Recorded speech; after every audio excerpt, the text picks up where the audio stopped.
Terry Gilliam's The Adventures of Baron Munchausen was released in 1988.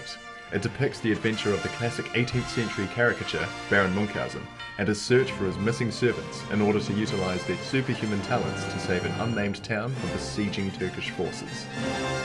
Not bad. The film is like the stories. They're impossible. You can't do it. You can't make this film.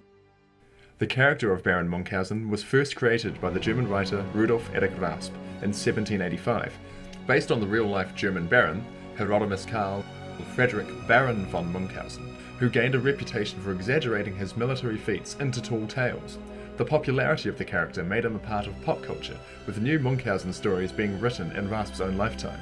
And indeed, the cinematic adaptations can be found as early as 1909, with the first exemplary adaptation being Georges Méliès's 1911 film Baron Munchausen's Dream.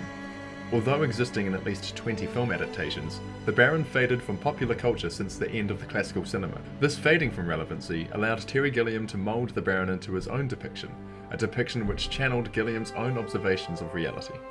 In his 1947 essay, Tolkien discusses the functions within the fantasy genre, one of them being recovery, where the fantastical worlds and adventures allow the audience to reflect and perceive their reality with a clear view. Through his adherence to magical realism and themes of fantasy versus reality, Gilliam is furthering the function of recovery. He describes his work as reactive, an alternative to the way the world sees itself or the way the world is being portrayed. The Adventures of Baron Munchausen is the final entry in Gilliam's trilogy of imagination, alongside Time Bandits and Brazil, which follows the function of imagination and the fantastic throughout the stages of man, from childhood to adulthood and finally the elder years. Gilliam posits the Baron as a metaphor for imagination and fantasy, with his adversary being the government official, Right Ordinary Horatio Jackson, representing authority. The Baron returns to a world where reason and scientific progress rule, yet the populace is in acquiescence with their life ruled by besiegement. Gentlemen, don't you think it would be a good idea to silence those enemy cannon? No, sir. No? It's Wednesday. It takes the Baron reuniting his coterie of superhumans, Berthold, Albrecht, Gustavus and Adolphus. Led by the charismatic and farcically fantastic Baron, they defeat the Turkish army and reinstate the magic of imagination in the town once again. A primary function of magical realism is the blurring of reality and fantasy, and Gilliam achieves this on screen by blurring the diegesis of the film. It wasn't just a story, was it?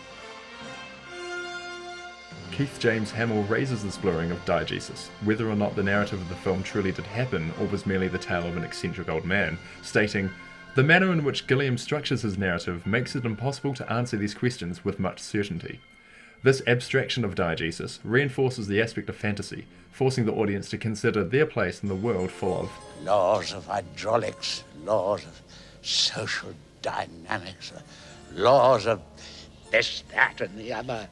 Gilliam uses anachronism to reference reality, most notably observed in Vulcan's nuclear warhead, eliciting discourse around the progress of reason and scientific endeavours, in this case militant, further distancing society from magic, humanity and compassion. Kills the enemy.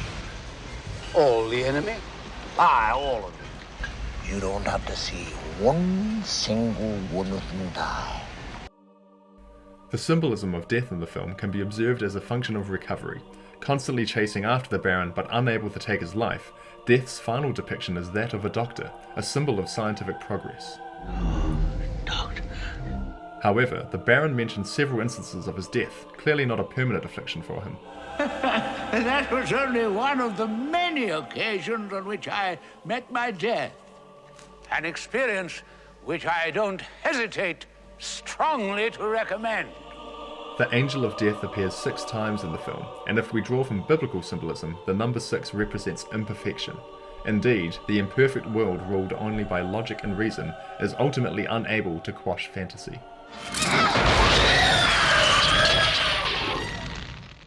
Through the function of recovery, Gilliam is commenting that the real world has lost its magic and imagination, its familiar. He uses his farcical depiction of fantasy to clean our windows and show the audience that humanity needs to recover their imagination and magic. Rules, regulations, and bureaucracy rule the life of the unhappy citizens. They need the Baron and his mastery of the fantastic to free them from their simultaneously mundane and threatened existence, just as we need to imbue our lives with more magic and less dispassionate logic.